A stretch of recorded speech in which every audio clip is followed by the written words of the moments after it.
ठीक है, अब देखो लास्ट में अपन ने क्या बात की थी। अपन ने ये देखा था सहलग्नता या लिंकेज शब्द जो है वो किसने दिया था? मॉर्गन ने।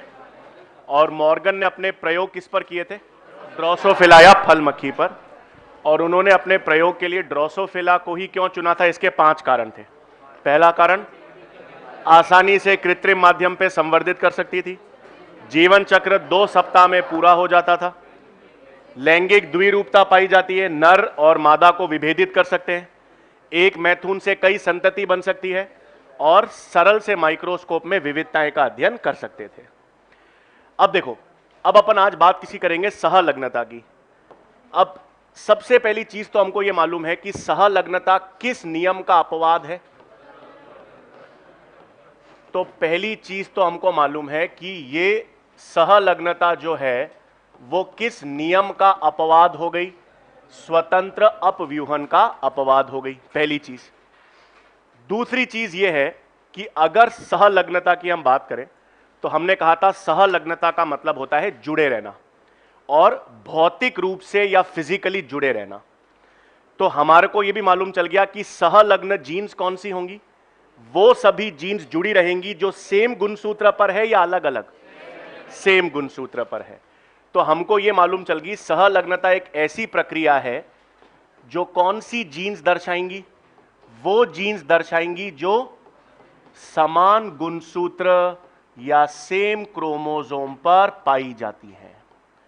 तो वो सभी जीन्स जो समान गुणसूत्र पर या सेम क्रोमोसोम पर पाई जाती हैं उन्हें क्या कहेंगे? सहलग्न जीन्स। अब सहलग्नता किसका अपवाद है? स्वतंत्र अपव्यूहन का। तो इसका मतलब जो भी जीन्स सहलग्न होंगी वो कौन सा अनुपात नहीं दर्शाएंगी? अगर अपवाद है तो इसका मतलब 9:3:3:1 का अनुपात नहीं दर्शाएंगी। कौन सी जीन्स नहीं दर्शाएंगी? जो सहलग्न हैं। और कौन सी जीन्स सहलग्न होंगी? जो सेम गुणसूत्र पर पाई जाती हैं।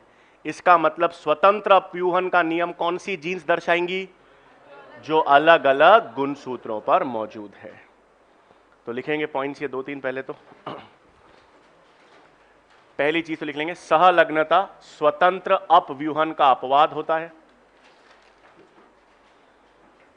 सहलग्नता या लिंकेज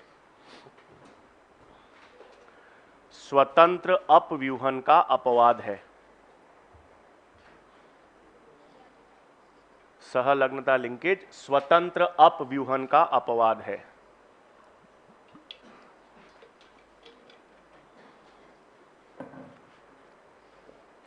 ठीक है, फिर नेक्स्ट पॉइंट,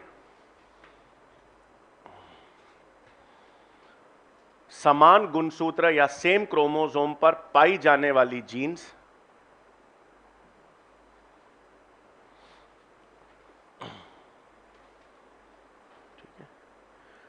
सेम क्रोमोसोम या समान गुणसूत्रों पर पाई जाने वाली जीन्स भौतिक रूप से जुड़ी रहती हैं। समान गुणसूत्र या सेम क्रोमोसोम पर पाई जाने वाली जीन्स भौतिक रूप से जुड़ी रहती हैं और इसी प्रक्रिया को सहलग्नता कहा जाता है। समान गुणसूत्र या सेम क्रोमोसोम पर पाई जाने वाली जीन्स भौतिक रूप से जुड़ी रहती हैं और इसी प्रक्रिया को सहलग्नता कहा जाता है।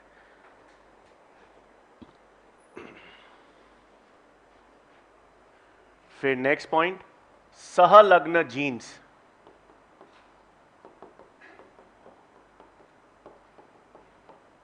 सहलग्न जीन्स 9:3:3:1 का अनुपात नहीं दर्शाती।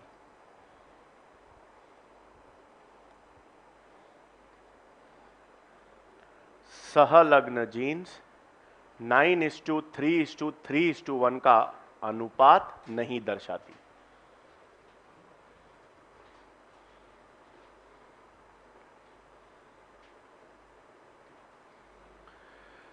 फिर कल अपन ने देखा था, मैंने ये समजात गुणसूत्रों का जोड़ा ले लिया।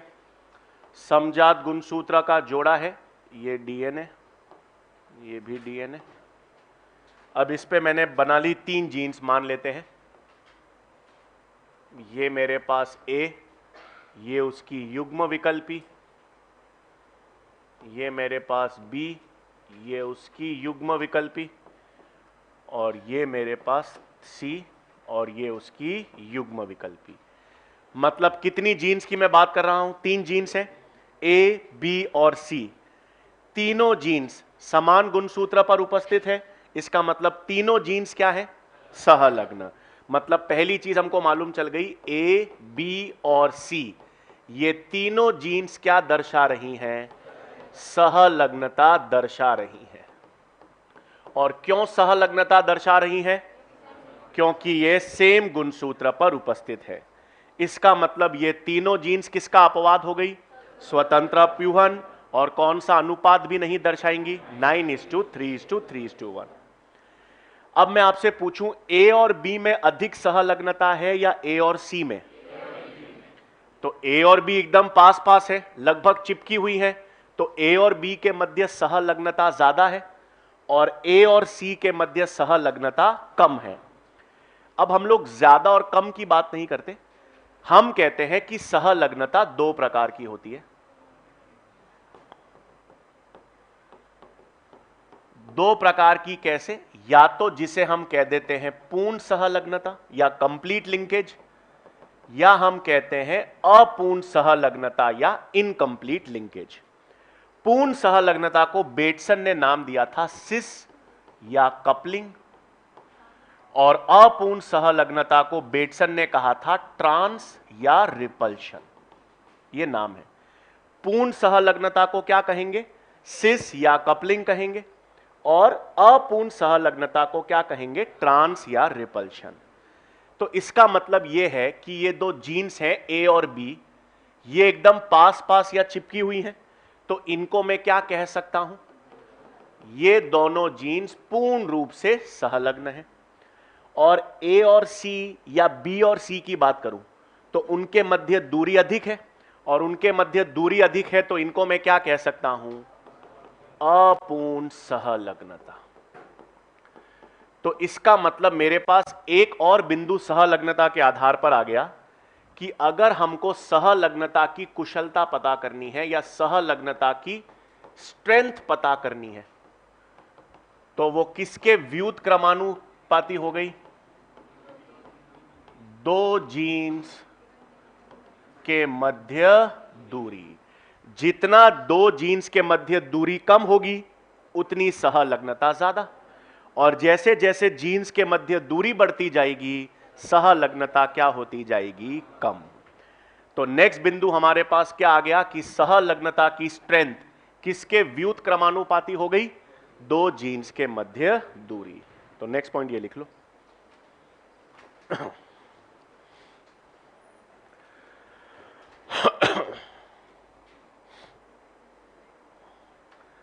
ठीक है, तो सहलग्नता की स्ट्रेंथ व्युत क्रमानुपाती हो गई 2 जीन्स के मध्य दूरी।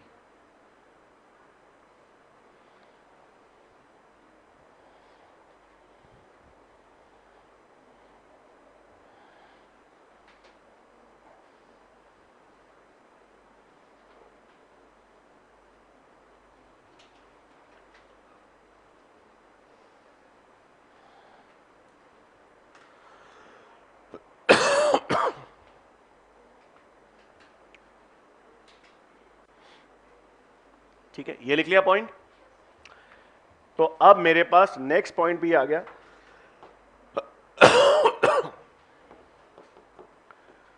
कि जो सहलग्नता है या लिंकेज है, इसको अपन ने 2 टाइप्स में डिवाइड कर दिया। एक पूर्ण सहलग्नता, जिसको अपन ने क्या नाम दिया था अभी? सिस या कपलिंग, और दूसरा है हमारे पास अपूर्ण सहलग्नता, जिसे हम क्या कहेंगे? ट्रांस या रिपल्शन। इसका मतलब अगर 2 जीन्स बिल्कुल पास पास हैं, 2 जीन्स बिल्कुल चिपकी हुई हैं, तो उसमें क्या होगा? पूर्ण सहलग्नता। और जीन्स के मध्य दूरी ज्यादा है तो क्या होगा? अपूर्ण सहलग्नता। अब हम बात करेंगे सर इससे फर्क क्या पड़ेगा। अभी तक अपन ने सिर्फ ये देखा है सहलग्नता है क्या। क्या है, आंख बंद करके अगर हम इमेजिन करें, सहलग्नता का मतलब वो जीन्स हैं जो सेम गुणसूत्र पर है। कोई भी जीन्स 5 हो, 10 हो, 50 हो, 1000 हो, अगर वो सेम गुणसूत्र पर है तो वो सहलग्न है। और जो जीन्स सहलग्न है वो स्वतंत्र अपव्यूहन का अपवाद है। 9:3:3:1 का अपवाद नहीं दर्शाएंगी। पास पास होंगी तो पूर्ण सहलग्नता है, दूर दूर है तो अपूर्ण सहलग्नता है। इतना पता है। अब एक चीज याद रखिएगा, जब कभी भी मैं आपसे बोलूं कि पूर्ण सहलग्नता है, जब जीन्स पूर्ण रूप से पास पास हैं, चिपकी हुई हैं, पूर्ण सहलग्नता है, इसका मतलब इन जीन्स के मध्य पुनर्योजन यानी रिकॉम्बिनेशन नहीं होगा। इसको अभी अपन सॉल्व भी करेंगे मैथमेटिकली, बट अभी के लिए जहां कहीं भी पूर्ण सहलग्नता हो, जिसको सिस या कपलिंग कहते हैं, इसका मतलब पूर्ण सहलग्नता में क्या नहीं देखा जाएगा, पुनर्योजन बिल्कुल भी नहीं होगा। और अगर अपूर्ण सहलग्नता है तो कुछ मात्रा में क्या देखा जाएगा, पुनर्योजन। तो ये नई चीज अभी हमको ध्यान रखनी है, इसको भी अपन मैथमेटिकली सॉल्व भी करेंगे। बट अगर पूर्ण सहलग्नता है, कंप्लीट लिंकेज है, जैसे कहां था पूर्ण सहलग्नता मतलब ए और बी पूर्ण रूप से सहलग्न है, तो इसका मतलब ए और बी इन दोनों जीन्स के मध्य पुनर्योजन नहीं होगा। और अगर ए और सी या बी और सी की बात करूं तो ये अपूर्ण सहलग्नता है, इसमें थोड़ा बहुत या कुछ मात्रा में क्या होगा, पुनर्योजन होगा। तो ये लिख लो।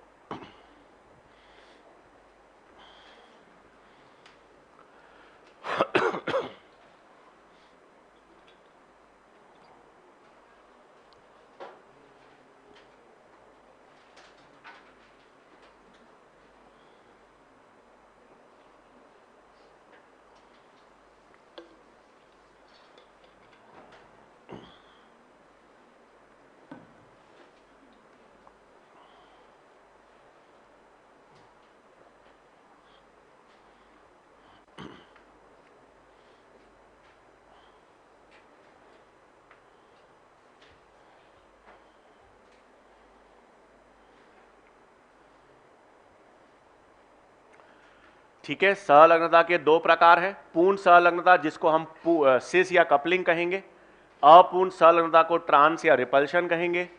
पूर्ण सहलग्नता है तो आपको याद रखना है पुनर्योजन नहीं होगा, और अगर अपूर्ण है तो कुछ मात्रा में पुनर्योजन होगा।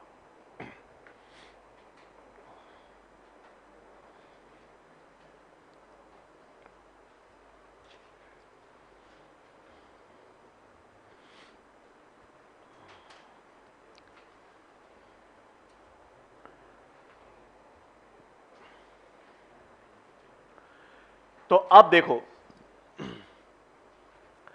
इसका मतलब यह है कि हमारे पास कुल मिलाकर अब 3 संभावनाएं ही हैं।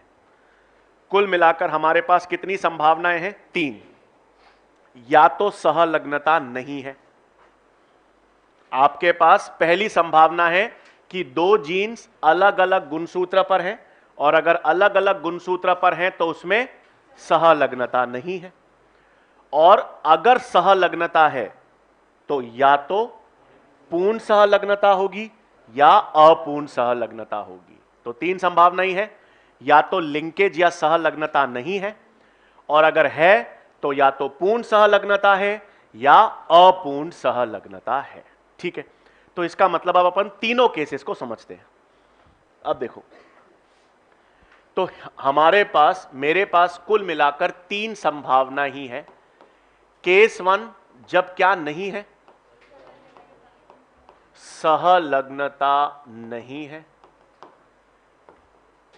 केस 2 जब सहलग्नता है और पूर्ण सहलग्नता है, जिसे हम क्या कहते हैं, सिस या कपलिंग। पूर्ण सहलग्नता को किस नाम से जानेंगे, सिस या कपलिंग।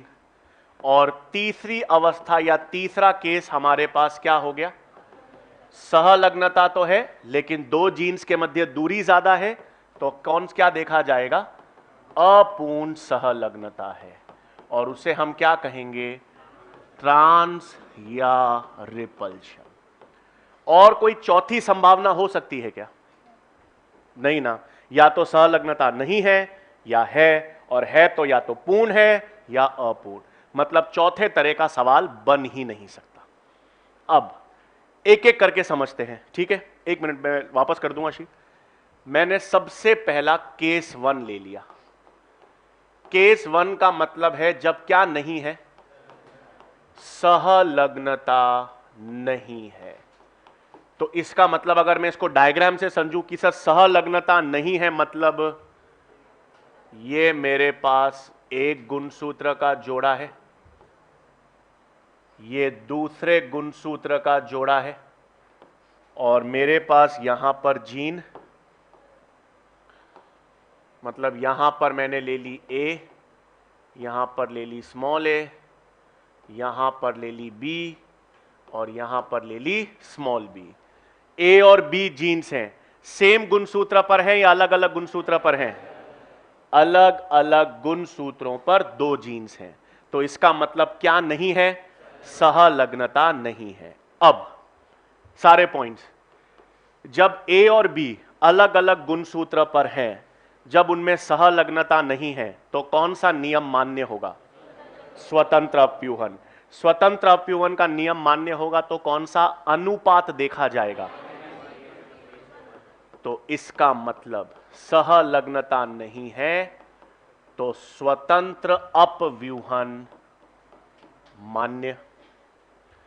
कौन सा अनुपात?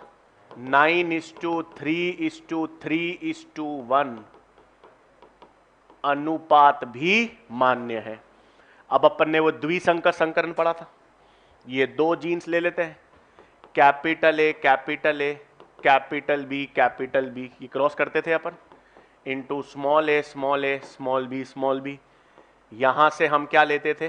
कैपिटल ए कैपिटल बी, यहां से लेते थे स्मॉल ए स्मॉल बी, और F1 PD यही आती थी।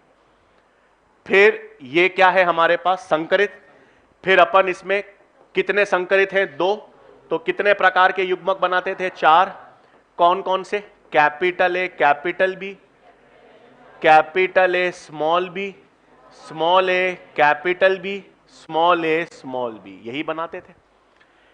अब एक चीज ध्यान से, ये जब चार प्रकार के युग्मक हमने बनाए हैं, तो अब इसमें नई चीज क्या है? ये दोनों युग्मक कैपिटल ए कैपिटल बी और स्मॉल ए स्मॉल बी, ये दोनों युग्मक जनक जैसे हैं। भाई जनक के युग्मक क्या थे? Capital A capital B, small A small B. तो ये दोनों युग्मक कैसे हैं? जनक प्रकार के युग्मक हैं, पेरेंटल टाइप्स कह सकता हूं इसको मैं। और ये दोनों नए बने हैं, जनक जैसे नहीं है, तो इनको मैं क्या कह सकता हूं? गैर जनक भी कह सकता हूं। और ये नए तरीके से बने हैं तो इसको मैं पुनर्योजक प्रकार भी कह सकता हूं।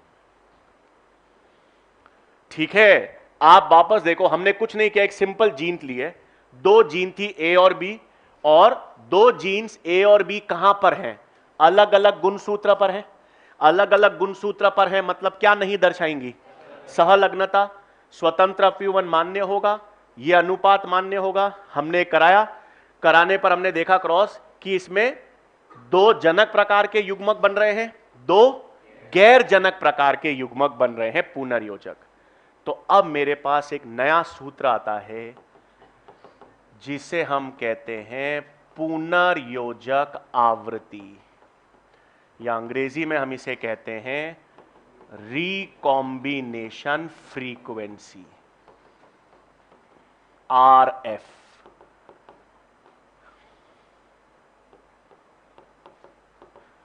इसका सूत्र होता है पुनर्योजक। पुनर्योजक को मैं अंग्रेजी में रिकॉम्बिनेंट कह सकता हूं, बटा कुल। कुल का मतलब जनक प्लस पुनर्योजक इंटू 100। तो मुझे बताओ इसमें पुनर्योजक कितने हैं, मतलब नए प्रकार के कितने हैं? ये दो नए प्रकार के हैं, पुनर्योजक हैं। और कुल कितने हैं? 4। तो पुनर्योजक आवृत्ति कितना प्रतिशत हो गई? 50%। अब क्या बात है, क्वेश्चन में आपको सबसे पहले यह पता करना पड़ेगा कि दिए गए सवाल में सहलग्नता है या नहीं है। तो आप दो तरीके से, और केवल दो ही तरीके से, केवल दो तरीके से यह पता कर सकते हो कि सहलग्नता नहीं है। कैसे? क्वेश्चन आ जाए, दो जीन X और Y, दो जीन X और Y अलग अलग गुणसूत्र पर हैं। मालूम चल गया, अलग अलग गुणसूत्र पर है मतलब सहलग्न नहीं है। लेकिन अब बोल दे, दो जीन्स A और B के मध्य पुनर्योजक आवृत्ति 50% है, तो भी आपको मालूम चल गया पुनर्योजक आवृत्ति 50 तभी आती है जब सहलग्नता नहीं होती। यह डायरेक्ट एनसीईआरटी में नहीं मिलेगा, लेकिन पुनर्योजक आवृत्ति पे प्रश्न हमेशा आते हैं।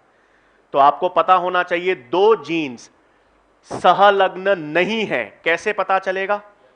या तो वो अलग अलग गुणसूत्र पर हैं, और या उनके मध्य पुनर्योजक आवृत्ति 50 है। 50 कैसे आई? ये देखो, हमने 4 प्रकार के युग्मक बनाए, उसमें 2 युग्मक बिल्कुल जनक जैसे आए, 2 नए तरीके से या नए प्रकार से आए। तो 2/4 करके पुनर्योजक आवृत्ति क्या आ गई? 50%।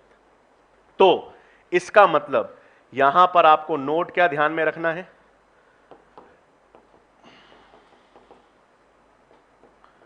दो जीन्स असहलग्न कहलाती हैं। कब कहलाएंगी? पहला,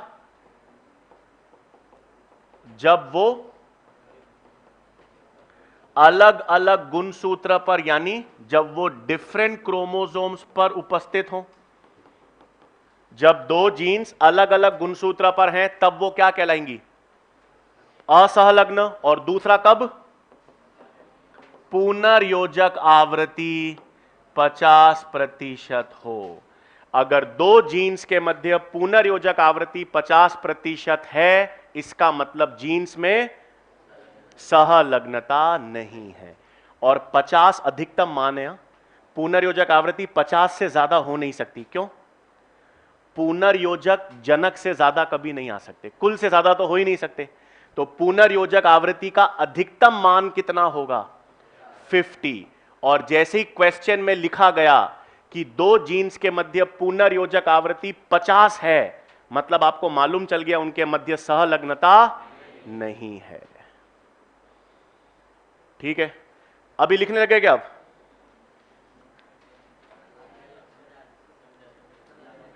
एक बार तीनों केसेस, फिर अपन वापस पीछे करके सारे केसेस लिख लेंगे। ठीक है, तो देखो अपने पास 3 केस थे। पहला केस था जब सहलग्नता नहीं है। कैसे पता किया अपन ने? सहलग्नता नहीं है कैसे पता किया? यदि जीन्स अलग अलग या डिफरेंट क्रोमोसोम्स पर हैं। और दूसरा तरीका, पुनर्योजक आवृत्ति 50%। पुनर्योजक आवृत्ति 50% है, दोनों जीन्स अलग अलग गुणसूत्र पर हैं, मतलब क्या नहीं है? सहलग्नता नहीं है। अब मैं सेकंड केस क्या ले रहा हूं? जब पूर्ण सहलग्नता है। अब एक मिनट, केस सेकंड,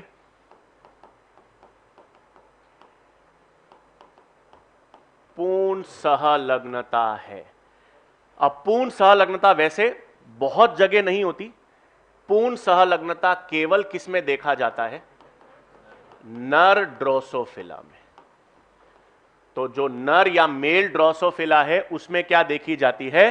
पूर्ण सहलग्नता। अब पूर्ण सहलग्नता का मतलब भी यही हो गया।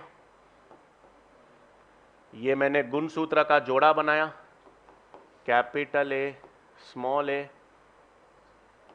Capital B small B. दोनों जीन्स किस पर हैं? सेम गुणसूत्र पर और एकदम पास पास या चिपकी हुई है। तो दोनों जीन सेम गुणसूत्र पर हैं, चिपकी हुई हैं, मतलब क्या है? पूर्ण सहलग्नता। जब पूर्ण सहलग्नता है तो स्वतंत्र अपव्यूहन का नियम नहीं, 9:3:3:1 का अनुपात नहीं। तो इसका मतलब स्वतंत्र अपव्यूहन मान्य नहीं। 9:3:3:1 का अनुपात भी मान्य नहीं है। और आपको यह भी याद होगा जब मैंने आपसे कहा था पूर्ण सहलग्नता, तो पूर्ण सहलग्नता में क्या नहीं होगा? कोई पुनर्योजन या जीन विनिमय नहीं होगा। तो पुनर्योजन क्रॉसिंग ओवर नहीं होगा। आपने कोशिका विभाजन पढ़ लिया ना? तो पुनर्योजन या जीन विनिमय क्या होता है? समजात गुणसूत्रों के नॉन सिस्टर क्रोमैटिड्स के मध्य डीएनए का आदान प्रदान। तो ये समजात गुणसूत्र ही तो हैं, तो इनके मध्य आदान प्रदान को क्या कहते हैं? पुनर्योजन। लेकिन पुनर्योजन कब नहीं होगा? जब पूर्ण सहलग्नता है। तो अब क्रॉस देखो, capital A capital A capital B capital B, जनक लिए, इसको क्रॉस करवाया small A small A small B से, युग्मक क्या है? Capital A capital B small A small B. ये आ गई पीढ़ी। अब इसमें कितने संकरित हैं? 2। कितने प्रकार के युग्मक बनने चाहिए? 4। लेकिन यहां पर पुनर्योजन होगा? पुनर्योजन नहीं होगा तो नए प्रकार पुनर्योजक बनेंगे? नहीं बनेंगे। तो केवल क्या बनेंगे? जनक। जब कोई परिवर्तन, कोई विभिन्नता, कोई पुनर्योजन हो ही नहीं रहा, तो जैसे पुराने हैं वैसे ही रहेंगे। तो अब जब जनक बनाएंगे तो इसमें केवल क्या बनेंगे? जनक प्रकार। ये नई चीज, केवल क्या बनेंगे? जनक प्रकार ही बनेंगे। क्या नहीं बनेंगे? पुनर्योजक या गैर जनक नहीं बनेंगे। क्यों नहीं बनेंगे? क्योंकि पुनर्योजन होगा ही नहीं। दोनों जीन्स चिपकी हुई है, तो ये दोनों साथ में रहेंगी, ये दोनों साथ में रहेंगी, इनके मध्य कोई क्रॉसिंग ओवर या पुनर्योजन नहीं होता। कब नहीं होता? जब पूर्ण सहलग्नता है। तो पुनर्योजक आवृत्ति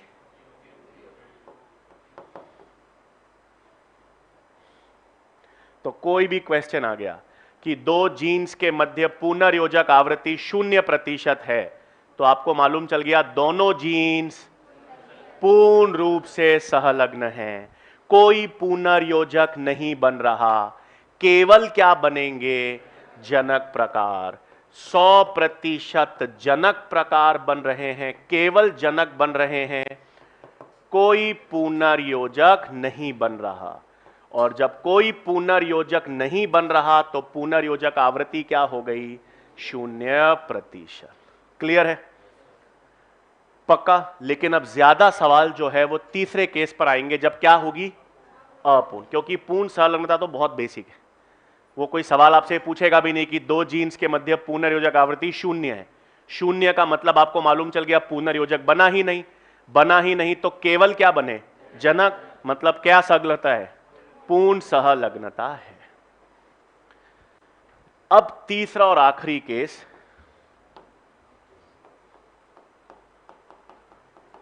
जब सहलग्नता तो है लेकिन कैसी है?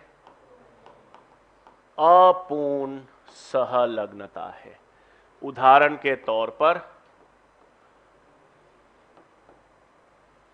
ये समजात गुणसूत्र A small A B small B, सहलग्नता तो है क्योंकि दोनों जीन सेम गुणसूत्र पर है, लेकिन दूरी ज्यादा है, इसलिए कौन सा अवस्था? अपूर्ण सहलग्नता। अब अपूर्ण सहलग्नता है, स्वतंत्र अपव्यूहन का नियम नहीं। सहलग्नता तो है, तो स्वतंत्र अपव्यूहन नहीं।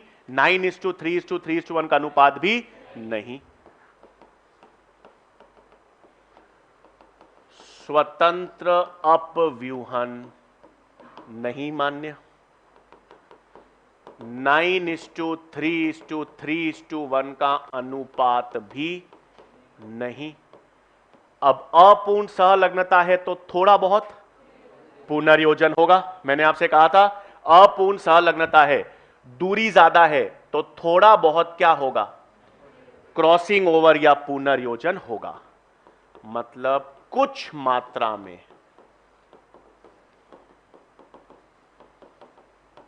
पुनर्योजन होगा। अब इससे क्या फर्क पड़ेगा, वही क्रॉस ले लिया मैंने, A A B B into A B B, यहां से कैपिटल ए कैपिटल बी, यहां से स्मॉल ए स्मॉल बी, यहां पर। अब क्या करूं, अब इसमें कितने प्रकार के युग्मक बनाऊं, केवल जनक बनाऊं या जनक और पुनर्योजक दोनों बनाऊं? दोनों बनाऊं। मतलब इसमें जनक प्रकार तो बनेंगे ही और पुनर्योजक भी बनेंगे। तो फिर क्या फर्क हुआ, ये तो सेम हो गया। ये तो पहला वाला केस हो गया। पहले वाले केस में भी जनक बन रहे थे और गैर जनक पुनर्योजक बन रहे थे। तो क्या फर्क फिर, पुनर्योजन कुछ मात्रा में हुआ है तो पुनर्योजक कुछ बनेंगे, कुछ बनेंगे तो ज्यादा क्या बनेंगे, जनक। इन दोनों, ये जनक प्रकार अधिक, जनक प्रकार की आवृत्ति या मात्रा अधिक और इनकी पुनर्योजक की मात्रा कम।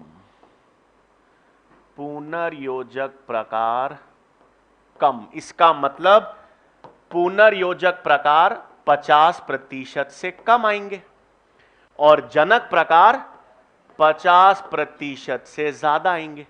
भाई देखो, जब कोई सहलग्नता थी ही नहीं, जब दोनों जीन्स अलग अलग गुणसूत्र पर थी, तो 50% जनक 50% पुनर्योजक बराबर थे। जब पूर्ण सहलग्नता थी तो केवल जनक थे, पुनर्योजक बने ही नहीं।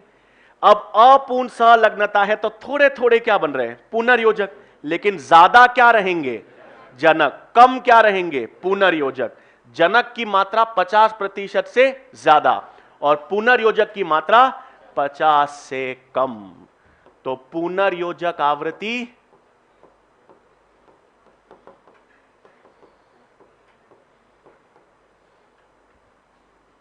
50 तो अधिकतम मान था, न्यूनतम मान 0 था।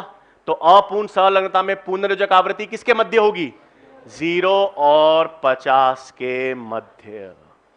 आ रही है बात सबको समझ में?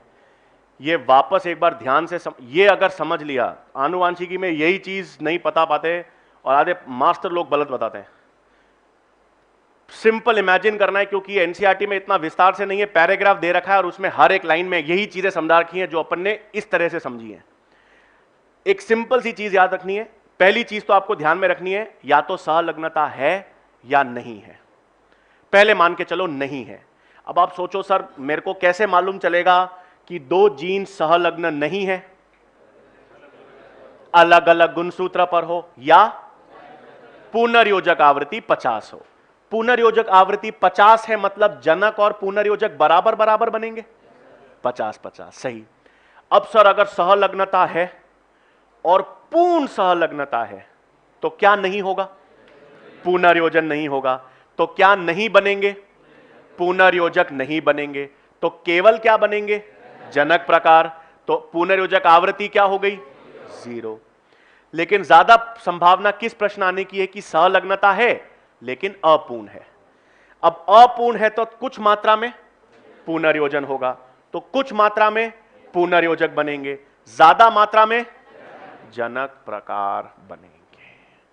पक्का? और आवृत्ति किसके मध्य से किसके मध्य हो गई, 0 से 50 के। यहां से लिखना है।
सर्दी लग रही है, बंद करना है इसको, ये एसी बंद करा दो। ले लूं आगे?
ले लूं आगे? नहीं।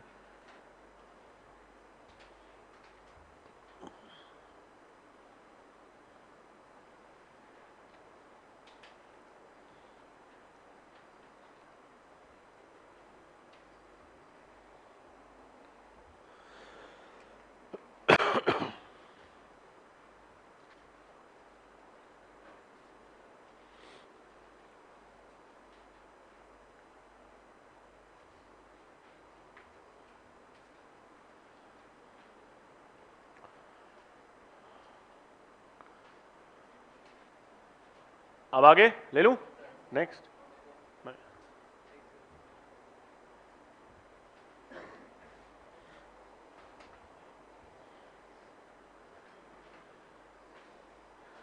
मतलब आप याद रखना, पुनर्योजक आवृत्ति का अधिकतम मान कितना होता है? 50। 50 से ज्यादा पुनर्योजक आवृत्ति हो नहीं सकती।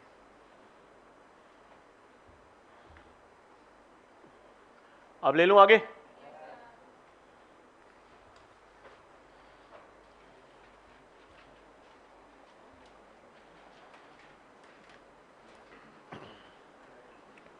लिख लिया पूरा?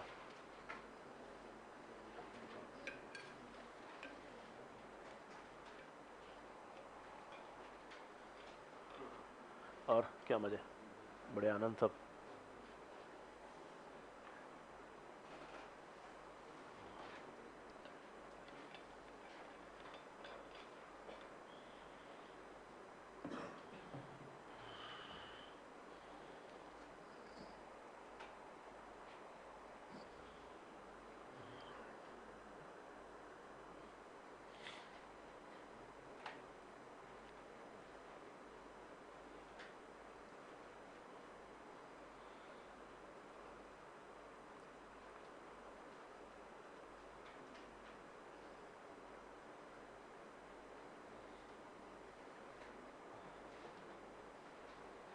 दिवाली कब की है? 24 की। कल दशहरा 24।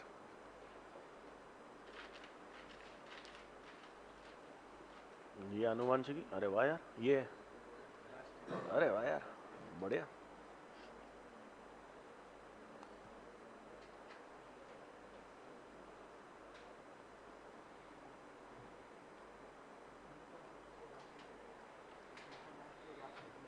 कहाँ पे? क्या बात कर रहे हो? अरे वाह, फिर यहाँ आना हो गया। बढ़िया, उसमें समझ आया था ऑनलाइन। अब पूरा आ रहा है पक्का, आराम से सब।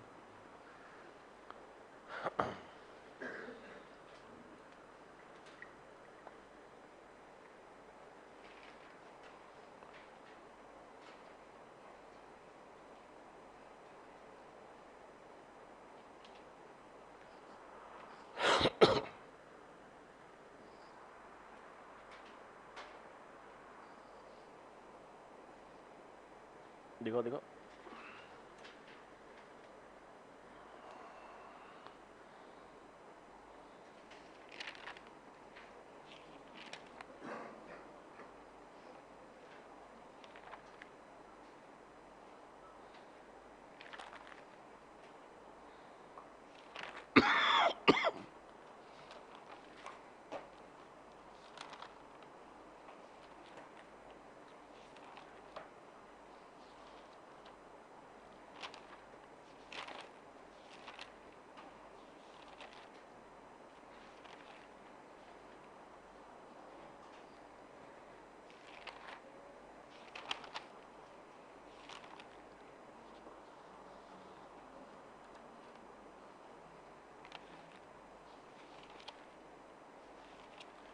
गजब नोट बनाया ना यार, बहुत बढ़िया।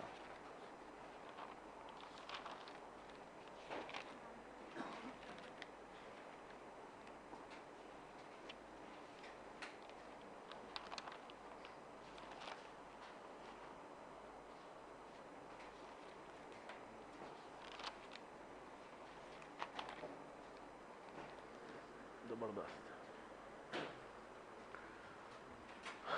ठीक है, आगे ले लूं। केस तीसरा, अपूर्ण सहलग्नता।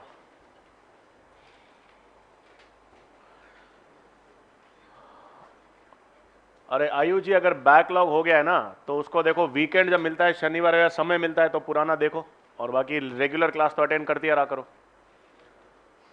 ओहो, बर्थडे विनीता जी का, जन्मदिन की बहुत बहुत शुभकामनाएं विनीता जी आपको, सबकी तरफ से यहाँ पे।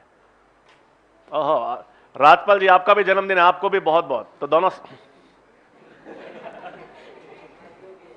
बहुत बहुत बधाई हो भाई, जिन जिन का जन्मदिन है बहुत बहुत शुभकामनाएं।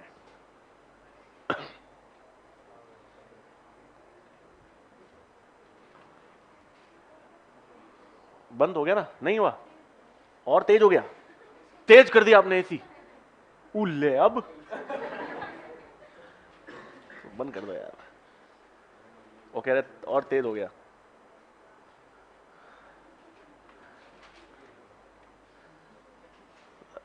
तो एसी है, मिर्ची थोड़ी है तेज हो गई, ठंडा ज्यादा हो गया ये।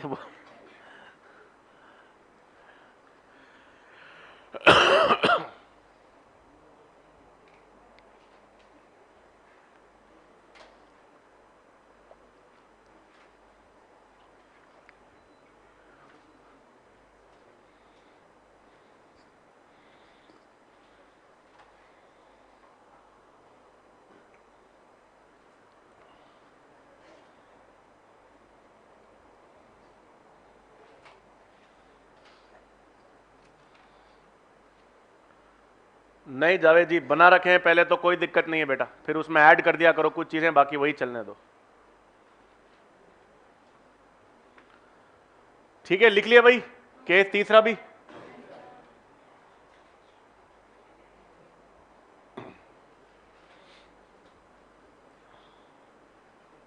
अच्छा,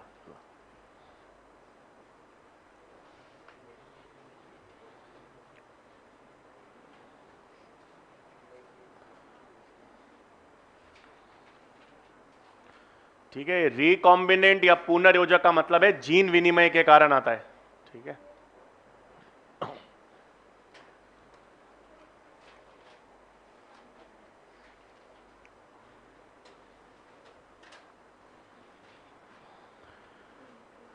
ठीक है, अब देखो ये तो डन, लिख लिया। अब एक क्वेश्चन करेंगे। पहला क्वेश्चन वही है जो एनसीईआरटी में दे रखा है, ड्रोसोफिला वाला चार्ट दे रखा है, वही देख रहे हैं हम। तो देखो पहला क्वेश्चन में आपको एनसीईआरटी में दो क्रॉस दे रखे हैं, मतलब आपके पास दो तरह के डाई हाइब्रिड क्रॉस है।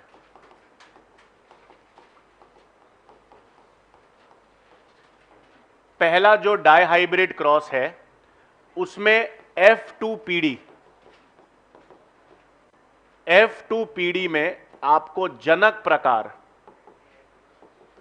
98.2% दे रखा है और पुनर्योजक प्रकार 1.8% दे रखे हैं। एनसीईआरटी में डायग्राम जो है उसमें पहले केस के अंदर एक डाइहाइब्रिड क्रॉस है। पहले डाइहाइब्रिड क्रॉस में F2PD में जनक प्रकार 98.2%, पुनर्योजक प्रकार 1.8% है। और दूसरे डाइहाइब्रिड क्रॉस में की जो F2PD है उसमें जनक प्रकार 62.8%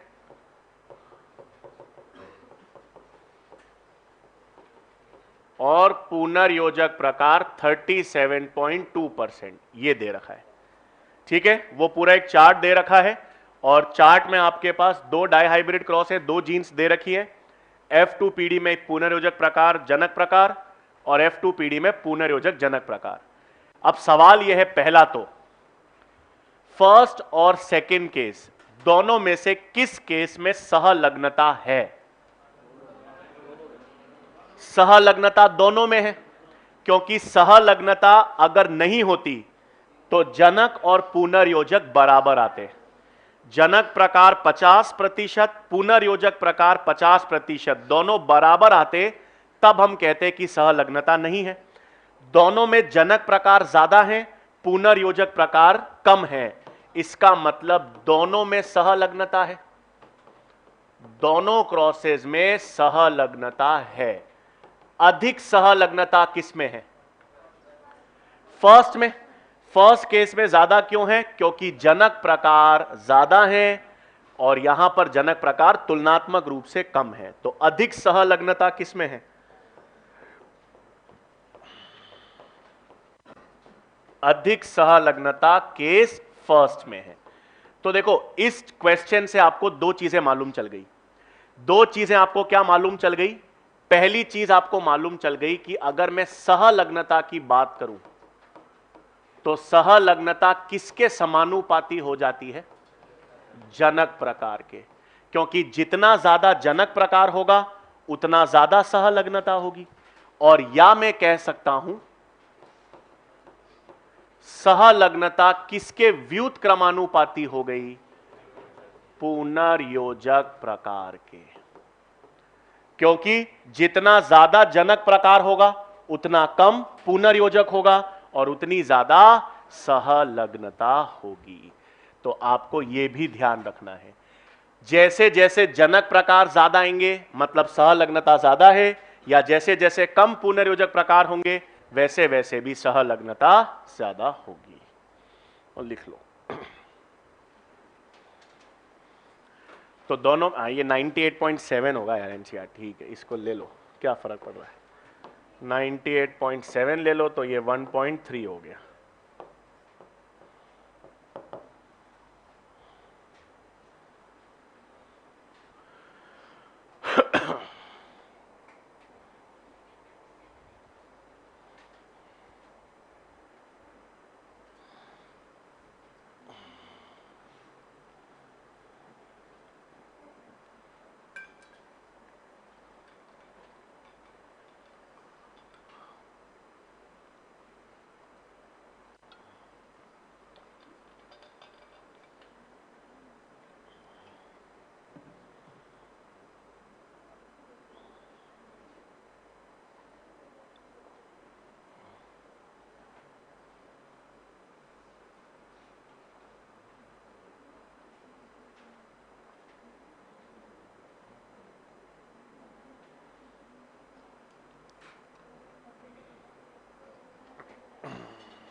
ठीक है, डन।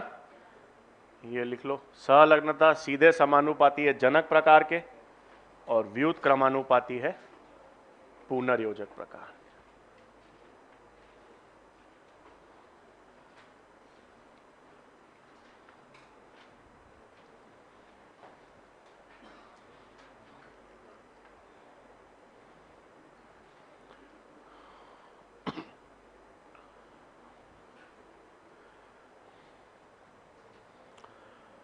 ठीक है, लिख लिया ये तो।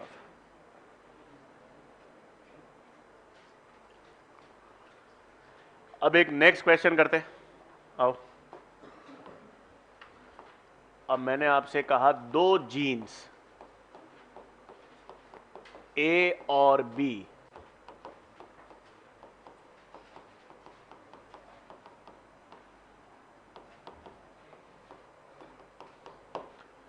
ठीक है, मैंने आपसे कह दिया दो जीन्स ए और बी क्या दर्शा रही हैं? पूर्ण सहलग्नता दर्शा रही हैं।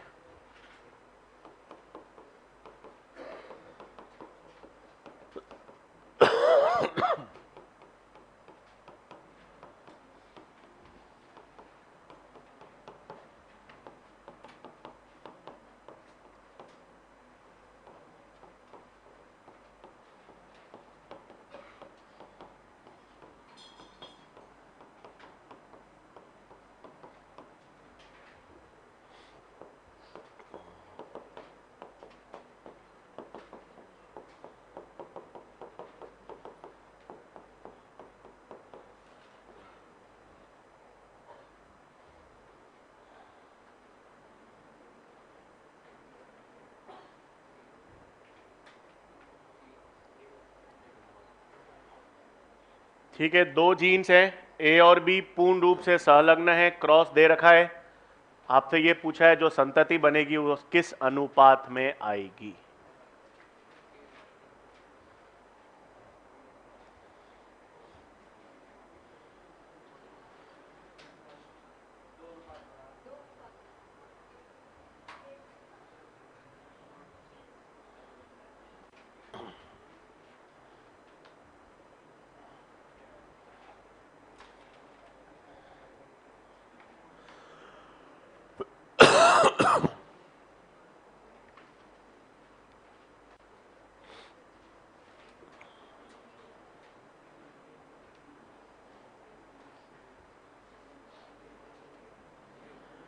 ए आंसर कितने लोगों का आ रहा है?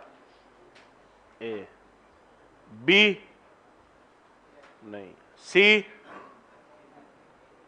और डी। शाबाश, बढ़िया। देखो भाई, अगर ये सिंपल सवाल होता कि आपको इनके मध्य क्रॉस करना पड़ता, capital A, capital B into small A, small B, ये सिंपल सा क्रॉस होता तो हमको पता है यहां पर दो संकरित है, दो संकरित है तो हम चार प्रकार के युग्मक बनाते, capital A, capital B, small B, capital A, small A, capital B, और इसमें से एक युग्मक बनता स्मॉल ए, स्मॉल बी, और आप क्रॉस करते तो अनुपात 1:1:1:1 आता, ये नॉर्मल। लेकिन ऊपर क्या दे रखा है? जब पूर्ण सहलग्नता है तो क्या नहीं होता? पुनर्योजन, और पुनर्योजन नहीं होता तो पुनर्योजक प्रकार नहीं बनेंगे, केवल क्या बनेंगे? जनक प्रकार, capital A, capital B, small B, और यहां से ये। तो और आप क्रॉस चेक भी कर सकते हो, पूर्ण सहलग्नता है तो नए प्रकार आएंगे क्या? नहीं, जैसा जनक प्रकार है वैसा ही आएगा। तो देखो, आप क्रॉस इसके मध्य कर रहे थे, आ भी आपके पास क्या रहा है? वही। तो आंसर क्या हुआ? अगर पूर्ण सहलग्नता है तो पुनर्योजन नहीं होगा, पुनर्योजन नहीं होगा तो कोई नए प्रकार या पुनर्योजक प्रकार नहीं बनेंगे, नहीं बनेंगे तो केवल जनक प्रकार बनेंगे। वही किया। समझ तो आ गया 1:1 क्यों हुआ? क्योंकि पुनर्योजक प्रकार नहीं बनेंगे।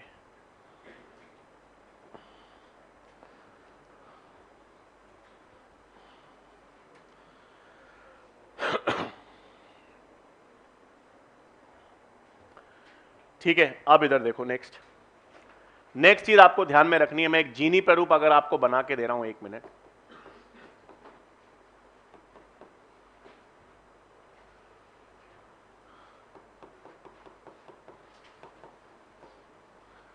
ये जीनी प्रारूप है, capital A capital A capital B capital B.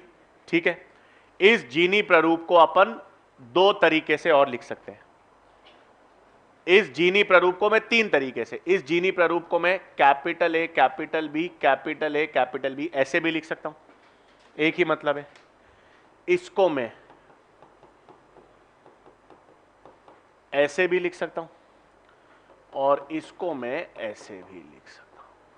मतलब कभी भी लिखा जाए ना स्मॉल लेटर के ऊपर प्लस बना हुआ है, तो इसका मतलब वो किसकी बात हो रही है, कैपिटल या प्रभावी की। तो सिर्फ यही याद रखना है, इस जीनी प्रारूप को आप इन तीनों तरीके से रिप्रेजेंट कर सकते हो। क्वेश्चन में कभी a प्लस बी प्लस लिखा हुआ आ जाए तो a प्लस बी प्लस का मतलब प्लस आते ही मतलब प्रभावी लक्षण की बात हो रही है, तो यह ध्यान में रखना।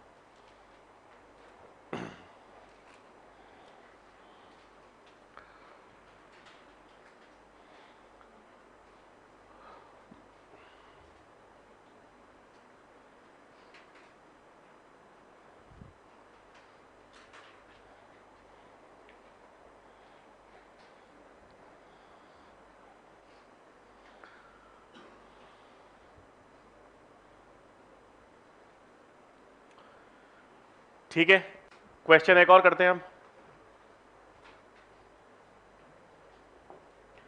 अब ध्यान से, अब मैंने आपको क्वेश्चन दिया,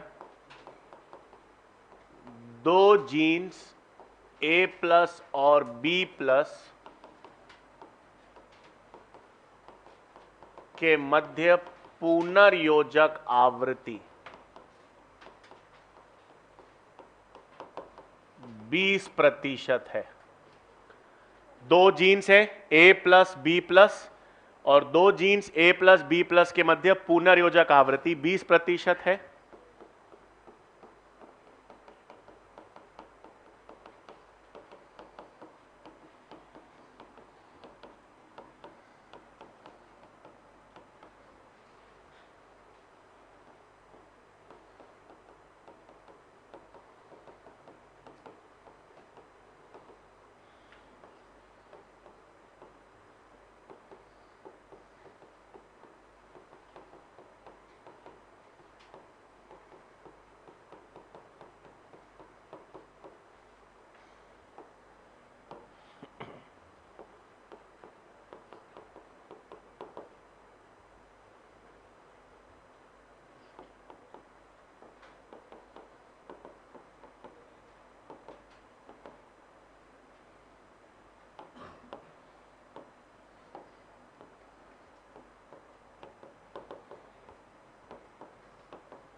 ठीक है, दो जीन्स ए प्लस बी प्लस के मध्य पुनर्योजक आवृत्ति आपको दे रखी है, क्रॉस किया गया, प्राप्त संतति के युग्मक जो हैं वो किस अनुपात में आएंगे।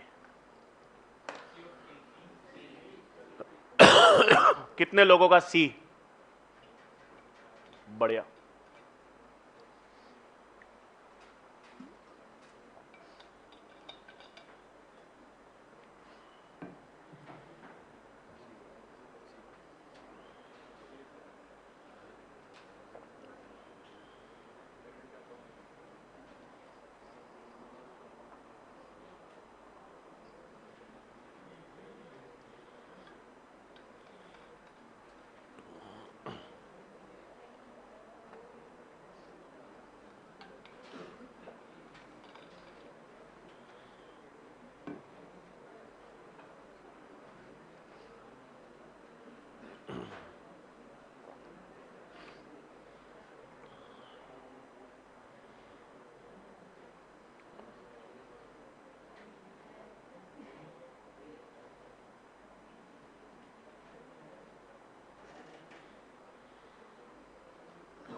ठीक है भाई, बढ़िया। देखें, आपको दे रखा है दो जीन्स के मध्य पुनर्योजक आवृत्ति 20% है, तो इसका मतलब आपको मालूम चल गया पुनर्योजक आवृत्ति 20% है, मतलब पुनर्योजक बनेंगे 20% और जनक कितने बनेंगे? 80%। सहलग्नता है क्योंकि पुनर्योजक कम आ रहे हैं, जनक ज्यादा आ रहे हैं। अब अगर जनक 80 है तो जनक के युग्मक कितने बनेंगे? 40-40। और पुनर्योजक अगर 20 है तो पुनर्योजक युग्मक कितने बनेंगे? 10 और 10। ठीक। अब आपने जनक कौन से हैं? ये और ये दोनों जनक हैं, तो जनक युग्मक कौन से हो गए? ए प्लस बी प्लस जनक युग्मक, स्मॉल ए स्मॉल बी जनक युग्मक। ये दोनों जनक युग्मक कितने आने चाहिए? 40-40। बाकी पुनर्योजक कितने आने चाहिए? 10-10। कौन सा ऑप्शन है? इस केस में जनक 40 लेकिन यहां नहीं आ रहा, यहां पर 40 लेकिन यहां नहीं आ रहा, यहां पर 40 आ रहा है लेकिन यहां पर नहीं। इधर देखो, ये जनक कितने हैं? 40 और पुनर्योजक कितने हैं? 10-10। तो आंसर क्या आ गया हमारे पास? सी। ठीक है, इसका मतलब देखो, कोई भी सवाल सहलग्नता का हो, आपको सिंपल सी बात होनी है, पूर्ण सहलग्नता है तो केवल जनक बनेंगे, पुनर्योजक नहीं बनेंगे, और अपूर्ण सहलग्नता है तो ज्यादा जनक प्रकार होंगे, कम पुनर्योजक प्रकार होंगे।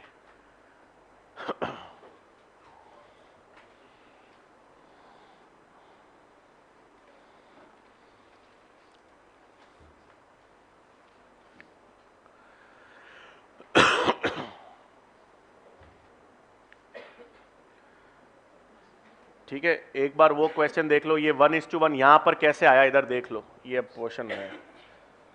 मैंने आपको यहां पर सवाल दिया था capital A capital B small B into small A small B, और मैंने आपसे कह दिया कि ए और बी जीन्स में क्या है? पूर्ण सहलग्नता। जैसे ही आपको पता चल जाता है पूर्ण सहलग्नता है, मतलब पुनर्योजक तो बनेंगे ही नहीं, और पुनर्योजक नहीं बनेंगे तो केवल क्या बनेंगे? जनक प्रकार। इसके जनक प्रकार कौन से युग्मक होंगे? कैपिटल ए कैपिटल बी और स्मॉल ए स्मॉल बी, ये दो ही युग्मक बनेंगे, और यहां पर एक युग्मक बनेगा। तो अब आप क्रॉस कर लो, ये जब आप क्रॉस करोगे तो आपके पास वही पीढ़ी में या अगली संतति में वही आएंगे जो पहले थे, तो अनुपात आपके पास क्या आया? 1:1। अगर ये क्वेश्चन ये पूर्ण सहलग्न नहीं होता और ये सिंपल क्रॉस होता तो अपन कितने युग्मक बनाते हैं इसमें? 4, और अनुपात क्या आता? 1:1:1:1। ठीक है, पक्का सहलग्नता वाला। अच्छा, अब एक काम करो, 1 मिनट, एक और दे रहा हूं सवाल, अब ध्यान से।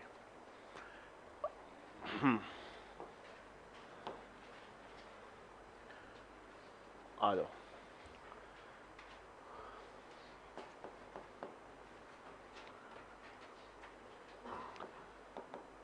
मैंने आपको एक जीनोटाइप या जीनी प्रारूप दिया, capital A capital B small B.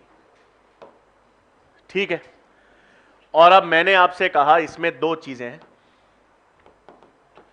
पहला है ए और बी सहलग्न नहीं है, और सेकंड केस मैंने आपसे कहा ए और बी पूर्ण रूप से सहलग्न है। जीनी प्रारूप क्या दे दिया मैंने आपको? Capital A capital B small B. पहली अवस्था मैंने आपसे कहा ए और बी सहलग्न नहीं है, तो आपको बताना है इस जीनी प्रारूप से कितने युग्मक बनेंगे और कौन कौन से, और जब ए और बी पूर्ण रूप से सहलग्न है तो आपको बताना है कितने प्रकार के युग्मक बनेंगे और कौन कौन से। जीनी प्रारूप दे रखा है capital A capital B small B.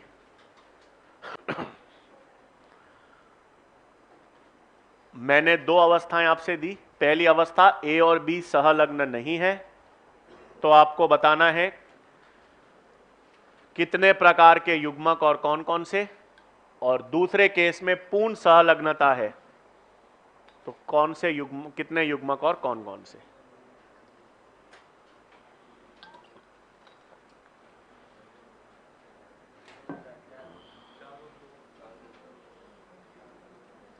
पहले केस में कितने प्रकार के युग्मक, 4, शाबाश। दूसरे प्रकार में 2, बहुत बढ़िया। ए और बी सहलग्न नहीं है, कोई सहलग्नता नहीं है, तो आप सूत्र सिंपल, 4 प्रकार के युग्मक बनेंगे, capital A capital B, capital A small B, small A capital B, small A small B. और जब पूर्ण सहलग्न है तो हमें पता है पुनर्योजक नहीं बनेंगे, capital capital A capital B, small A small B.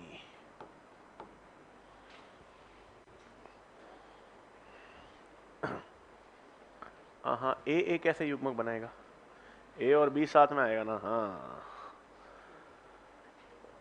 ठीक है भाई, पक्का। सहलग्न होने पर और सहलग्न ना होने पर कैसे युग्मक बना सकते हो। चलो एक और दे रहा हूं,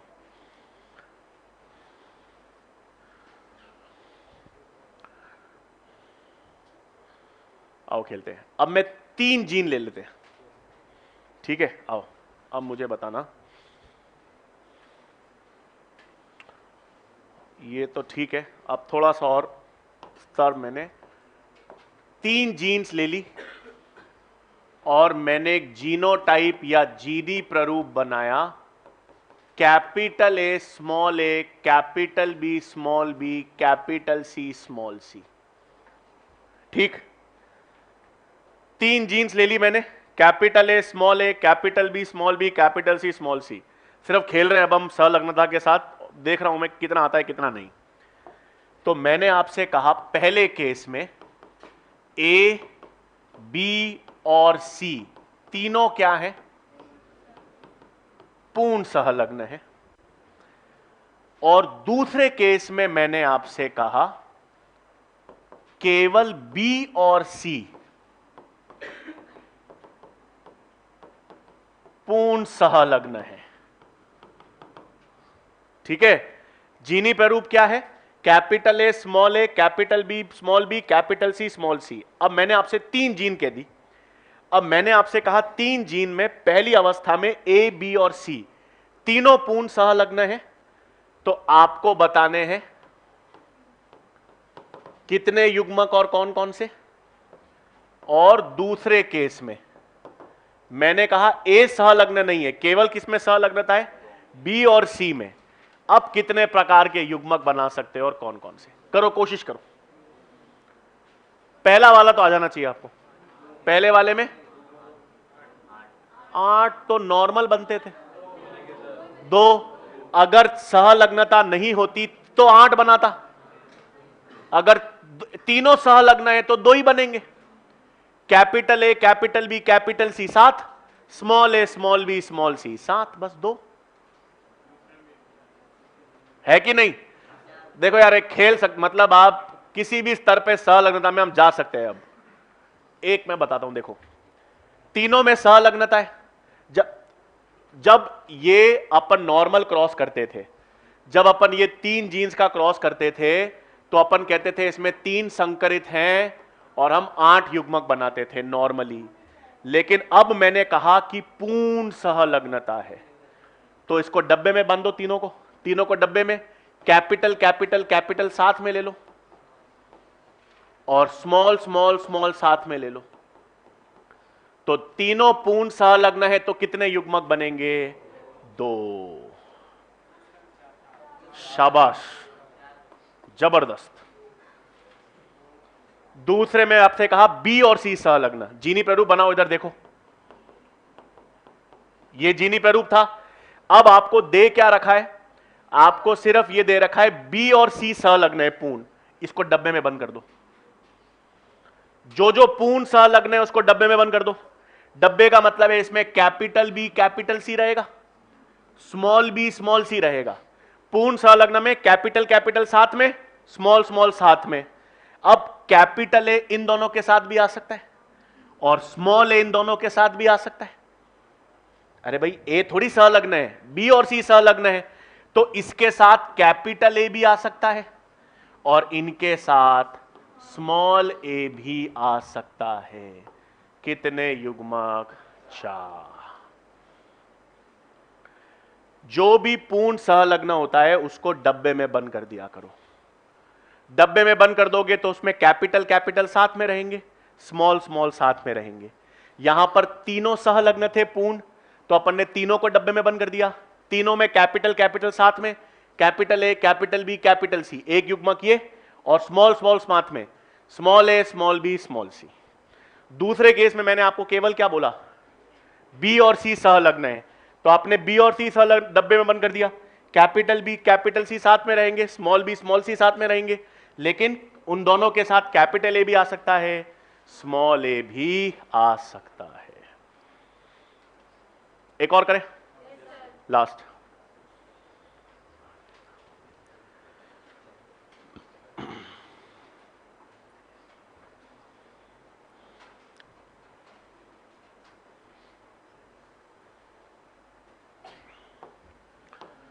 मैंने 3 जीन्स ले ली, फिर सी डी और ई।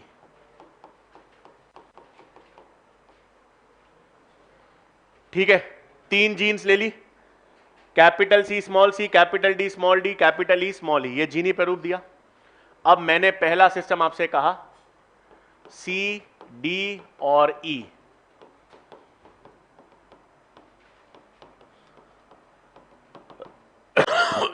पूर्ण सहलग्न है, और सेकंड मैंने आपसे कहा सी और डी पूर्ण सहलग्न है।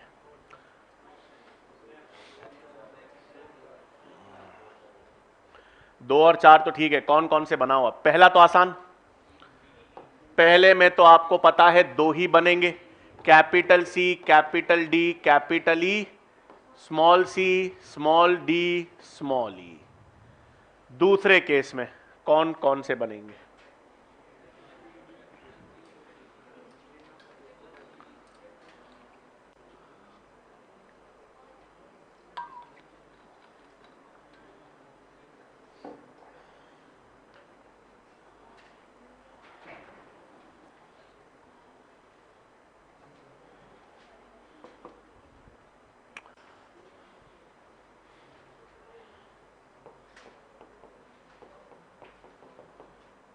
अब पूर्ण सहलग्न कौन है? सी और डी, डब्बे में बंद कर दो। Capital C capital D small C small D, इसके साथ कैपिटल ई भी आ सकता है और स्मॉल ई भी आ सकता है। पक्का?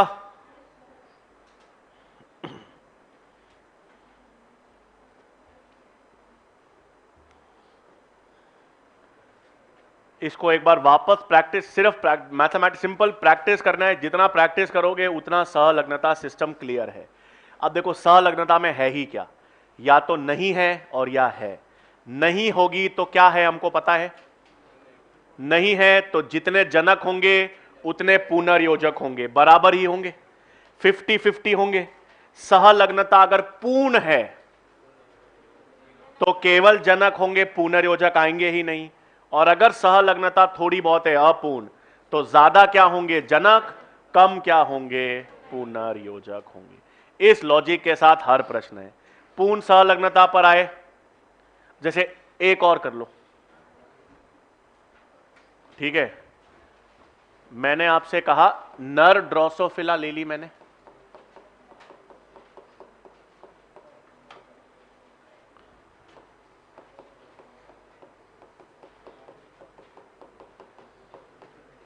मादा ड्रोसोफिला, ठीक है। नर ड्रोसोफिला में मैंने कहा ए और बी दो जीन्स हैं जिनमें पूर्ण सहलग्नता है, जीनी प्ररूप है ये। और मादा ड्रोसोफिला में दो जीन्स हैं सी और डी, उनमें अपूर्ण सहलग्नता है और जीनी प्रारूप है ये। आपको यहां पर बताना है कितने प्रकार के युग्मक और कौन कौन से। यहां पर बताना है कितने प्रकार के युग्मक और कौन कौन से।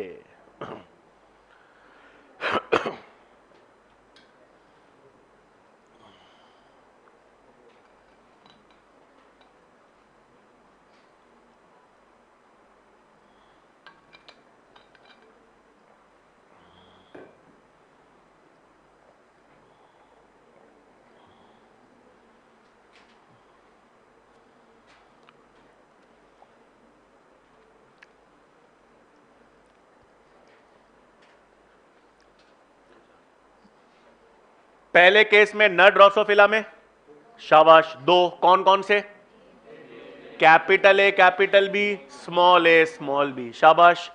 पूर्ण सहलग्नता है दो युग्मा capital A capital B small A small B, शाबाश। चार, बहुत बढ़िया। कौन कौन से, capital C capital D, capital C small D small C, capital D small C small D. फर्क क्या है, ये जनक 50% से ज्यादा और ये 50% से कम होंगे।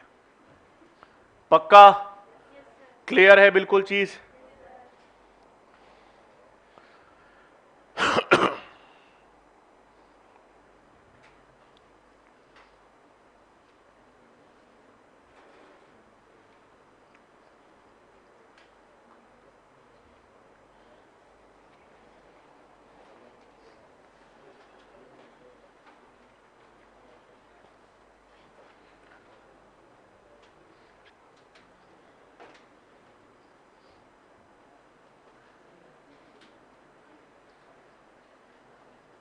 बंद करना तो मुंह इधर कराना। ठीक है भाई, तो ये अपन ने सहलग्नता, पूर्ण सहलग्नता और अपूर्ण सहलग्नता देखी। अब कल हमारे पास एक तो लिंकेज मैप्स आएंगे, सहलग्न मैप्स, जिसमें अपन जीन की गुण सूत्र पर क्रम पता लगाएंगे, और फिर लिंग सहलग्नता जिसमें एक्स सहलग्न विकार रोग, हीमोफीलिया और वर्णांधता, जिससे सवाल आता ही आता है। ठीक है भाई, चलो कल करेंगे बाकी।